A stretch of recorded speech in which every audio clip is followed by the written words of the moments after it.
বৃহস্পতিবার প্রথম দফার ভোট গ্রহণের মাঝে শিলিগুড়ি বিধানসভা কেন্দ্রের 173 নম্বর বুথে নিজের ভোটাধিকার প্রয়োগ করলেন তৃণমূল কংগ্রেস প্রার্থী গৌতম দেব। বৃহস্পতিবার সকাল 7:30 নাগাদ শিলিগুড়ি গার্লস হাই স্কুলে পৌঁছান তিনি। সাধারণ ভোটারদের সঙ্গে লাইনে দাঁড়িয়ে শান্তিপূর্ণভাবে ভোট দেন গৌতম দেব। ভোটদান শেষে বুথের বাইরে বেরিয়ে সাংবাদিকদের মুখোমুখি হন তিনি। নির্বাচনের সার্বিক পরিস্থিতি নিয়ে সংক্ষিপ্ত প্রতিক্রিয়া জানিয়ে শান্তিপূর্ণ ভোটের আশাবাদ ব্যক্ত করেন তৃণমূল প্রার্থী। এদিন সকাল থেকেই বুথে নিরাপত্তার কড়াকড়ি লক্ষ্য করা যায় এবং কেন্দ্রীয় বাহিনীর উপস্থিতিতে নির্বিঘ্নে ভোট গ্রহণ চলছে। নিজের ভোট কেন্দ্রে দাঁড়িয়ে সংবাদ মাধ্যমকে কি জানালেন শিলিগুড়ির প্রার্থী গৌতম দেব, শুনুন।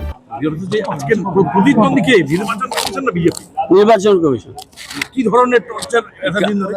প্রচন্ড টর্চার। কালকে রাত্রেবেলায় রেলওয়ে এমপ্লয়ীদের নিয়ে আলিপুরদুয়ারে পাঠিয়ে দেওয়া হচ্ছে, কিন্তু তাদের কোনো ব্যালট ইস্যু করা হয়নি, তারা ভোট দিতে পারবে না।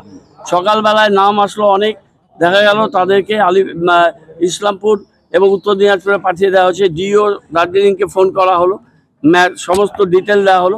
উনি বললেন এটা উত্তর দিনাজপুরকে বলুন ওরা ফর্ম ইত্যাদি দেবে কিনা, তাদের ভোট দিতে দেবে কিনা আমি বলতে পারবো না। তাদেরকে পাঠানো হলো এবং নতুন ডিও এসছে এবং মনোজ আগরওয়াল সিও, তাকে আমি সমস্ত কিছু পাঠিয়ে ফোন করেছিলাম, তিনি ফোন ধরেননি। যাই হোক, তারা ভোট দিতে এখন অবধি তারা পারছেন না। সকালবেলায় আবার দাবি করা হবে যাদের সেন্ট্রাল গভর্নমেন্ট এমপ্লয়ীদের অন্য জেলায় নিয়ে গেছে তারা যেন ভোট দিতে পারে। এর আগে প্রচুর নাম তারা কেটেছে, এখন সেন্ট্রাল গভর্নমেন্ট এমপ্লয়ীদের শেষ মুহূর্তে অন্য জায়গায় নিয়ে যাচ্ছে, কিন্তু তাদের ব্যালট ইস্যু করা হয়নি, তারা ভোট দিতে পারছে না। শিলিগুড়ি থেকে নিজস্ব প্রতিনিধির রিপোর্ট, টাইমস 14 বাংলা। আরো নিত্য নতুন ভিডিও পেতে এবং তথ্য জানতে আমাদের ফেসবুক পেজকে লাইক ও ফলো করে রাখুন। সেই সঙ্গে টাইমস 14 বাংলার ইউটিউব চ্যানেলকে সাবস্ক্রাইব করতে ভুলবেন না। মুখের উজ্জ্বলতা হারিয়ে গেছে, স্পট পড়ে গেছে, ব্রণ ভর্তি, তাই আর দেরি না করে আজই আসুন রায়গঞ্জের চণ্ডীতলায় হেলথ প্লাস মাল্টি স্পেশালিটি ক্লিনিকে এবং এখানে পান অভিজ্ঞ ডাক্তার দ্বারা ফ্রি স্কিন টেস্ট।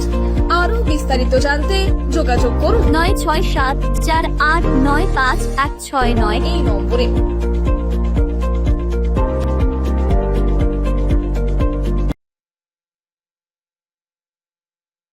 আজ তোমার বিয়ে সাজলো নতুন সাজে।